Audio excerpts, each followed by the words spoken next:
Hi everybody, Honest John here. This week in Atlanta, there was another attack on Asian Americans. And though it is too early in the investigation to precisely determine the suspect's motives, the sexual addiction excuse he is using seems unconvincing to me, since he traveled quite a few miles to find 3 spas run by Asian Americans. It appears that he was targeting them rather than sex workers in general. And since the COVID-19 outbreak, there has been a big increase in hate crimes against Asian Americans, much of it fueled by Donald Trump's racist attempts to divert attention away from his inept and incompetent handling of the pandemic, calling it the Kung Flu and the China virus. Now, it is true that the Chinese government deserves criticism for its handling of the outbreak. But Asian Americans have nothing to do with the Chinese government. And Asians, in fact, in general, both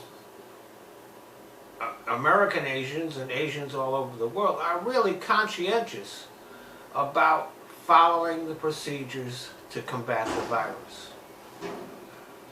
The people most responsible for the spread of COVID-19 here in the United States are Donald Trump and his MAGA scumbags. It was Trump who turned mask wearing and other means of fighting the virus from public health issues into political issues. And even though he was warned by the experts that his rallies were super spreader events, he continued to hold them throughout the pandemic, spreading not just the disease, but misinformation and anti-Asian sentiment among his followers,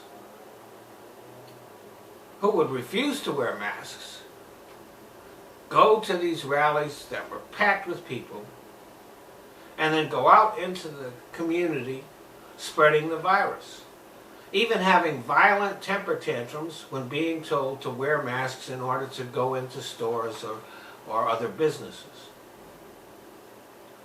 So it shouldn't be Asian Americans walking around in fear of being attacked. It should be MAGA scumbags. Now, I'm not saying that people should attack them, but we should never let them forget that they are the plague spreaders.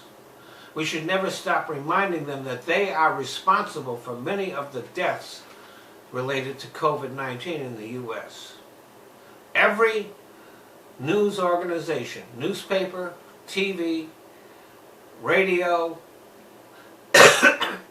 magazine, should be constantly reminding us of that.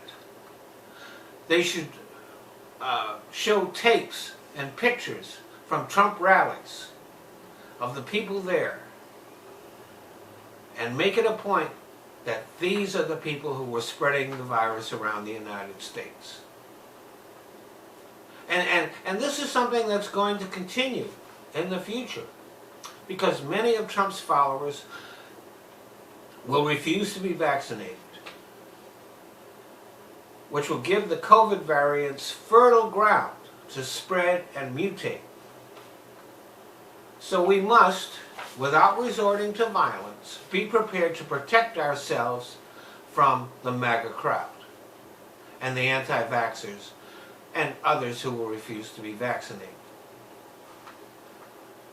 Now, what everybody has to understand is that in order to engage in society, we must agree to abide by the social contract. For example, we have all agreed that you stop at red lights and go on green lights. When people don't abide by those rules, it often ends in tragedy. So in order for society to function, those rules must be followed. So now we have a virus that needs to be controlled, and we all must do our part to help control it. And there are people who are refusing to do that. They seem to think that they have a constitutional right to spread the infection wherever they go.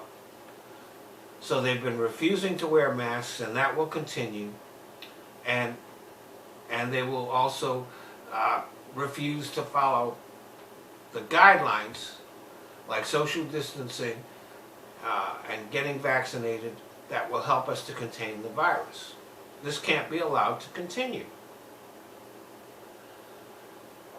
So what has to happen is that being vaccinated must become a requirement in order to fully participate in society.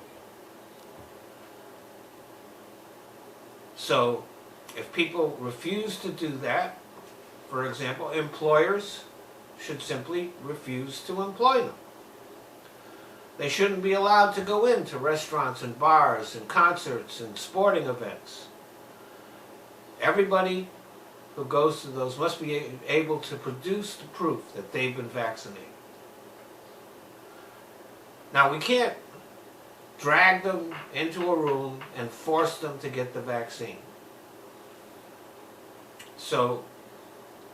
But we can protect ourselves from them. They can continue to work from home.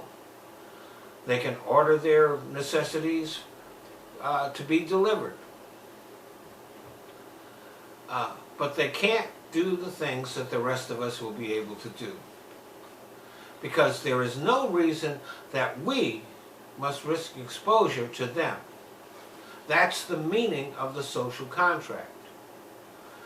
You either accept the responsibilities that we all have to each other, or you live with certain limitations because you refuse to be responsible. Thanks for listening.